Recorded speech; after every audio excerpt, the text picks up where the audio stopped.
Buenas noches todos ustedes, buenos días y buenas tardes, de acuerdo al oyente de todas estos temas que tienen un interés muy particular, y el tema llama al que se interesa y el que se interesa llama al tema. Entonces, les habla Juan Guillermo Guerrero Méndez, 320-370-0091. Recuerda que tú estás en mí, yo estoy en ti, por lo tanto nos necesitamos. Vamos a hablar de esa tercera filosofía, que es el agnosticismo. Entonces uno dice, pero ¿por qué ya una tercera filosofía? Ya se habla del materialismo, ahora se habla del idealismo, ¿ahora una tercera? Pues después de estos primeros encuentros que hemos tenido filosóficos, pues puede parecer que en suma debía ser bastante fácil reconocernos en medio de todos estos razonamientos filosóficos, puesto que solo en dos grandes corrientes pues se dividen todas las teorías, el idealismo y el materialismo, y que además los argumentos que concurren en favor del materialismo pues atraen la convicción de manera definitiva. Entonces parecería que después de cierto examen hubiéramos encontrado el camino que conduce a la filosofía de la razón, el materialismo. Pero las cosas no son tan simples, tal como ya hemos señalado en algunos apartados estas charlas, pues los idealistas modernos no tienen la franqueza del obispo de Berkeley. Presentan sus ideas y las presentan pues bajo una forma más artificiosa y embrollada por el empleo de una terminología nueva, destinada a hacernos aparecer ante las gentes ingenuas como una filosofía nueva aparece. ¿Cómo es que esa filosofía nueva aparece? Entonces hemos visto que para responder a las ciencias fundamentales de la filosofía, pues hay dos respuestas totalmente opuestas y contradictorias e irreconciliables. Y estas dos respuestas son muy claras y no permiten ninguna confusión. Si nosotros nos vamos a la historia, hacia 1710, siglo XVIII, pues el problema se planteaba de este modo. Por una parte, los que afirmaban la existencia de la materia fuera de nuestro pensamiento, pues eran los materialistas.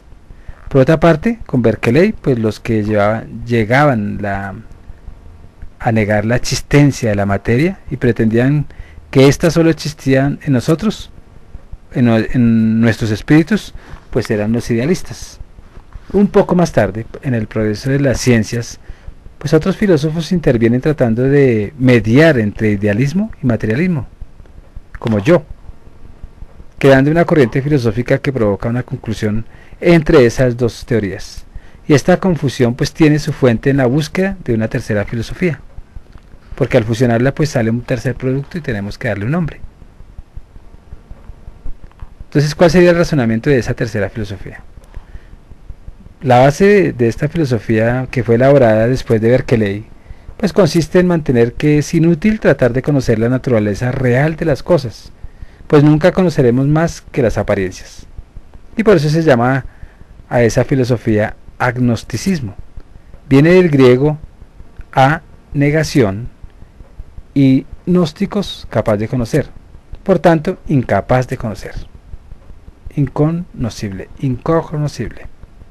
Entonces, según los agnósticos, que es la tercera filosofía, es que todo no lo podemos conocer. Entonces no se puede saber si el mundo es en el fondo espíritu o naturaleza. Es posible conocer la apariencia de las cosas, pero no podemos conocer su realidad. O sea, todo lo que vemos es apariencia, todo lo que sentimos es una apariencia. Entonces volvamos al ejemplo del Sol. Hemos visto que no es como lo creían los primeros hombres, un disco plano y rojo. Y ese disco pues no era pues más que una ilusión, una apariencia. Y la apariencia es la idea superficial que nos hacemos de las cosas, pero no es la realidad. Por eso, considerando que los idealistas y los materialistas disputan fuera de nuestro pensamiento si nos es posible o no conocerlas, los agnósticos afirman que nosotros no podemos saber nada con certeza, solamente la apariencia de las cosas, jamás la realidad. Entonces nuestros sentidos dicen dicen, nos permiten ver y sentir las cosas. Conocer sus aspectos exteriores, sus apariencias, esas apariencias existen. Pero para nosotros existen, pero son apariencias.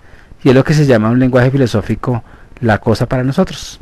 Pero no podemos conocer la cosa independiente de nosotros, con su realidad que le es propia, lo que se llama la cosa en sí. Nosotros vemos un color rojo. Bueno, yo veo un color rojo y le pregunto al vecino que ese color cuál es y dice, ese es como un rosado. Le preguntamos a otra persona y dice, eso es como un rojo biche, un rojo verdoso. Ahí es donde se dice que cada uno pues conoce en su subjetividad la apariencia de la cosa. Porque la cosa, si se presenta para todos igual, entonces sería la realidad de esa cosa. Los idealistas y esos materialistas que discuten continuamente estos temas, pues pueden compararse con dos hombres. Uno con anteojos azules, el otro con rosados, pues que pasarán por la nieve disputando acerca de su color. Entonces supongamos que nunca pudieran sacarse sus anteojos, que es a lo que yo estaba explicando ahorita. ¿Podrían conocer algún día el verdadero color de la nieve? Pues no. Pues los idealistas y los materialistas que disputan para saber cuál de los dos tiene razón, llevan anteojos azules y rosados. Para el uno va a ser la nieve rosada y para el otro va a ser la nieve azul. Entonces jamás conocerán la realidad. Tendrán conocimientos para ellos de la nieve. Cada uno verá pues a su manera, pero nunca conocerá la nieve en sí misma. Y tal es el razonamiento de los agnósticos. Y en el mismo ejemplo de la nieve, si yo me pongo unos guantes, o un ejemplo, me hacen un injerto y mi mano es gruesísima, o sea, tengo un cuero en las manos, y la persona, mi esposa, tiene unas manos bien delicadas, yo cojo la nieve, y por tener tanto cuero, pues para mí la nieve es tibia. No, es que ni siquiera siento el frío. Entonces me preguntan, ¿la nieve es que caliente o fría? Y pues para mí es caliente. Y ella dice, no, eso es muy frío. No es que es de acuerdo a... Por eso es que hemos dicho la realidad no se conoce. Y por eso es que hay discusiones entre la infidelidad, hay discusiones filosóficas, hay discusiones cuando van a hacer un proyecto, porque todo el mundo percibe apariencias. ¿De dónde entonces podríamos decir que procede esta misma filosofía? La agnóstica, ¿no? Pues los fundadores de esta filosofía está Hume, que está entre 1711 y 1776, un inglés, y está Kant, 1724-1804, es un alemán. Los dos pues han tratado de conciliar el idealismo con el materialismo.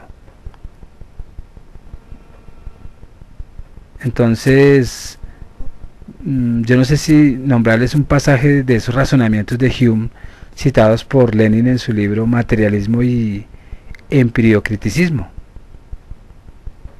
Pues se puede considerar evidente que los hombres son propensos por instinto o predisposición natural a fiarse de sus sentidos, y que sin el menor razonamiento, o incluso antes de recurrir al razonamiento, siempre suponemos la existencia de un mundo exterior que no depende de nuestra percepción y que existiría aún cuando desaparecemos, ¿sí?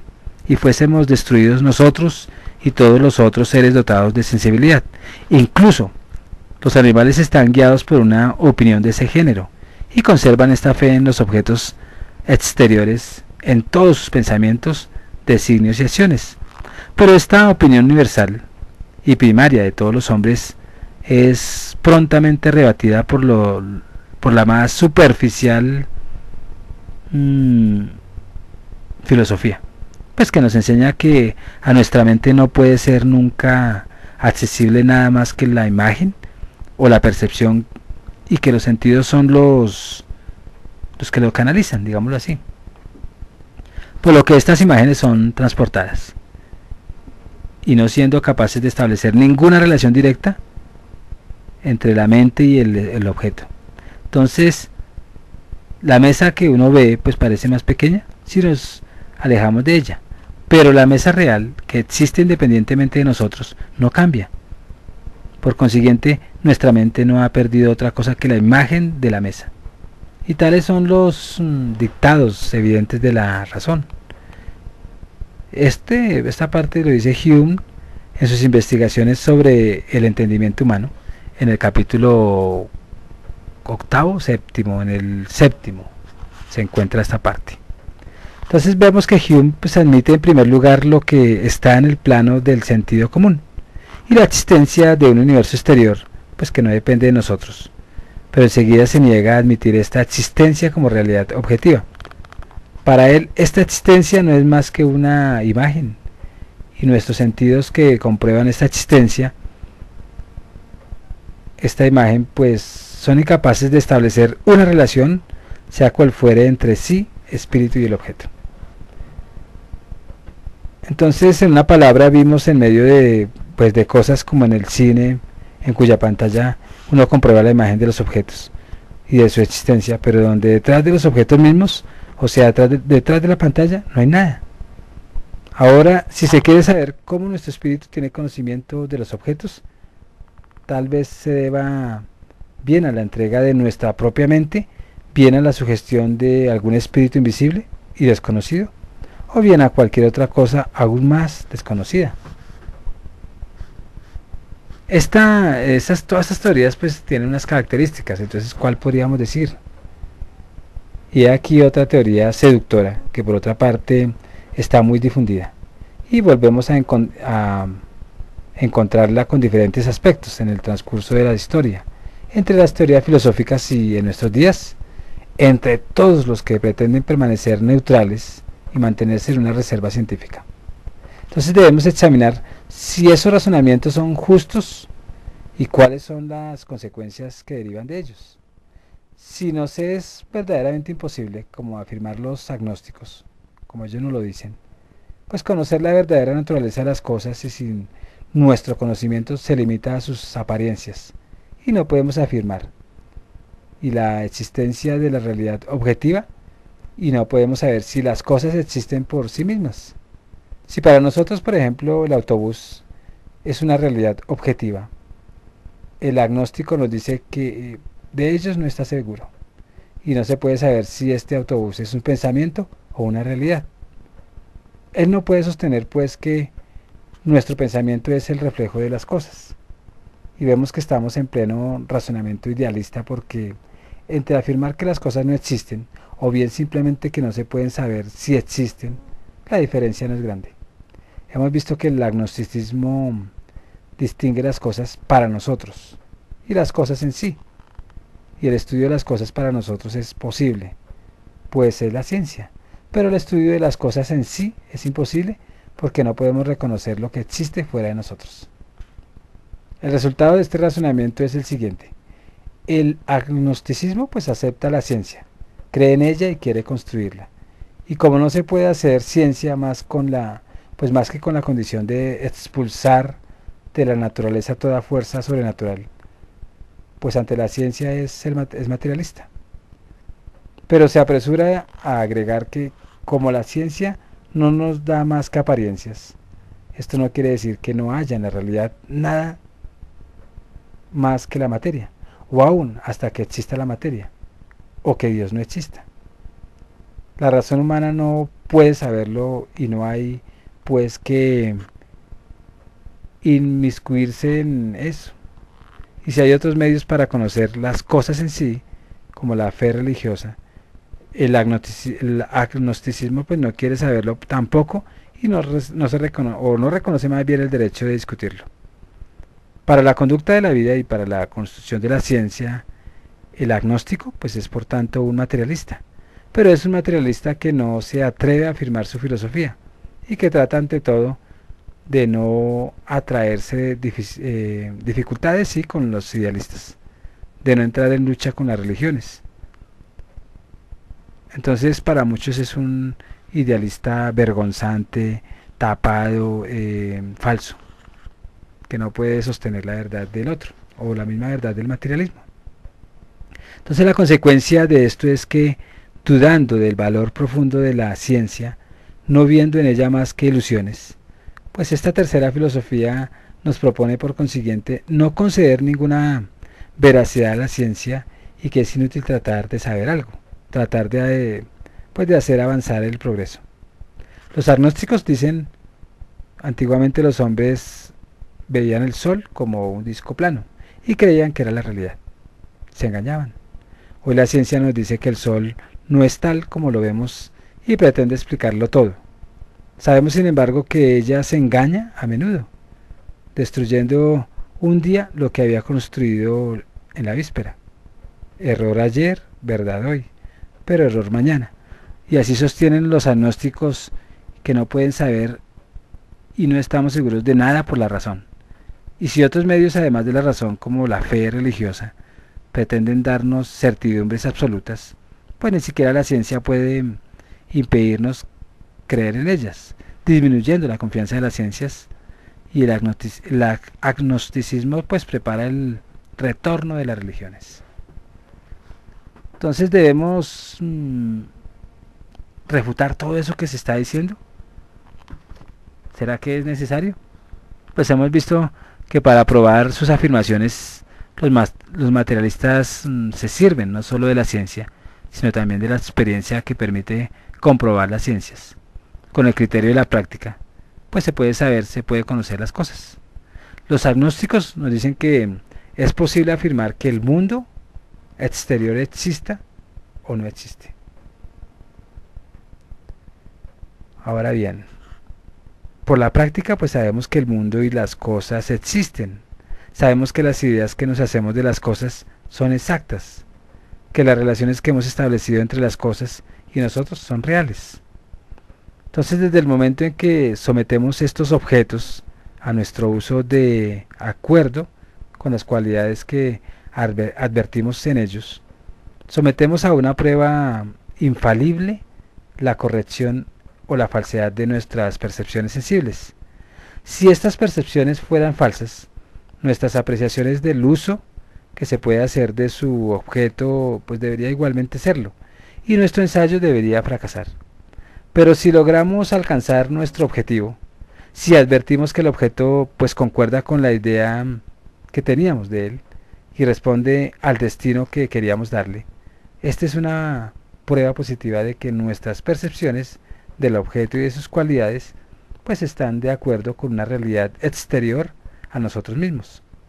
Cada vez que experimentemos un fracaso, pues dedicamos generalmente poco tiempo para descubrir la razón que nos ha hecho fracasar y advertimos que la percepción sobre la cual nos habríamos fundado para obrar era o incompleta o superficial o combinada con el resultado de otras percepciones, de tal manera que no garantizaban lo que llamamos razonamiento verdadero, mientras nos preocupamos por guiar y llamar un razonamiento verdadero, mientras que uno se preocupa, pues debemos de utilizar convencionalmente nuestros sentidos y de mantener nuestra acción en los límites prescritos por las percepciones convenientemente obtenidas y, ¿cómo decir?,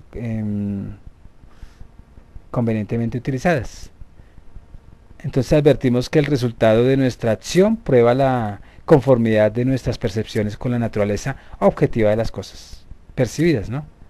Entonces en ningún caso hemos llegado aún a la conclusión de que nuestras percepciones sensibles, científicamente comprobadas, pues producen en nuestro espíritu ideas sobre el mundo exterior que estén, por su misma naturaleza, en desacuerdo con la realidad, a que haya una incompatibilidad inherente entre el mundo y las percepciones sensibles que nosotros tenemos de él.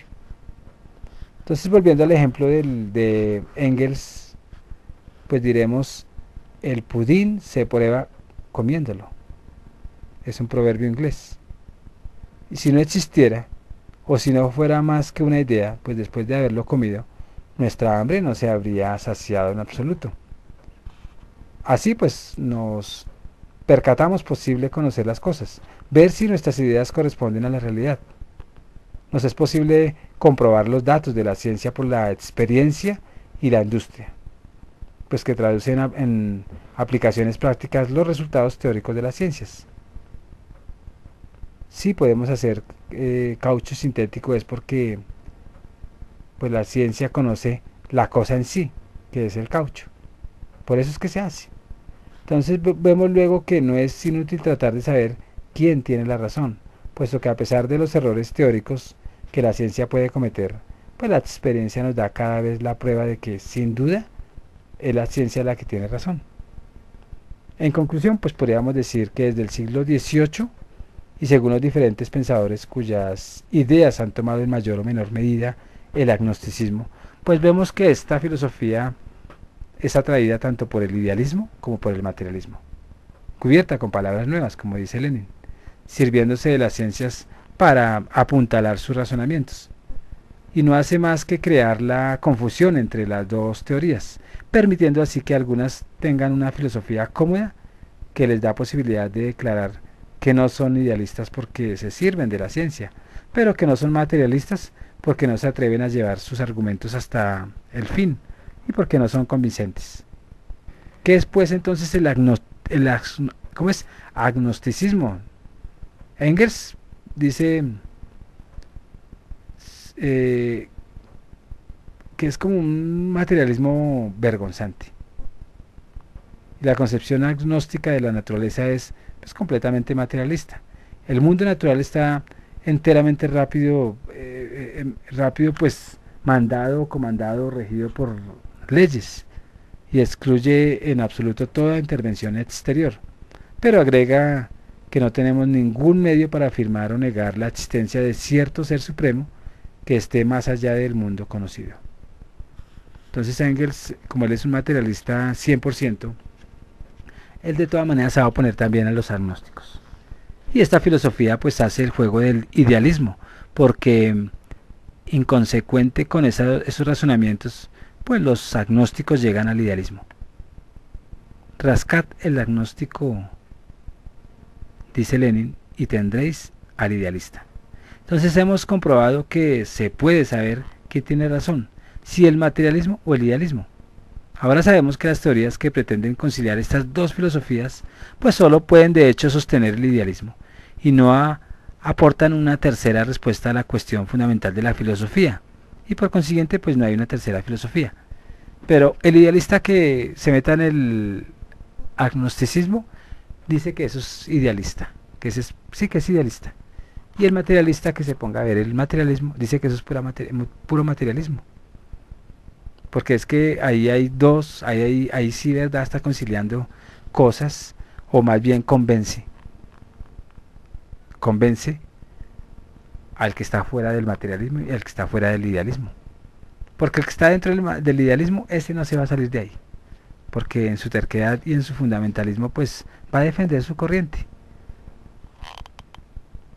Y el otro, pues hará lo mismo. Entonces, cuando no está en ninguno, pues uno ve verdades sabiendo las concepciones de cada una. Y la tercera la entiende. Y otros pues dicen que no, que esa no existe. Entonces, pues ya con esta pequeña intervención y con esa discusión tan sabrosa donde queda uno, pues si uno no tuviera unos fundamentos filosóficos y unas concepciones argumentativas y concepciones de términos, pues quedaría más loco que una cabra. Pero ustedes, muchos de los que están escuchando ahorita esto, no entienden nada. Pero si ustedes se ponen atentos a escuchar, van a sacar sus propias conclusiones de aprendizaje y se van a sentir un poco alegres porque están llenando la cabeza de conocimiento y de nuevos conceptos. Se despide Juan Guillermo Guerrero Méndez, 320-370-0091. Recuerda que tú estás en mí, yo estoy en ti, por lo tanto, nos necesitamos. Muchas gracias mis queridos amigos, que la pasen muy bien.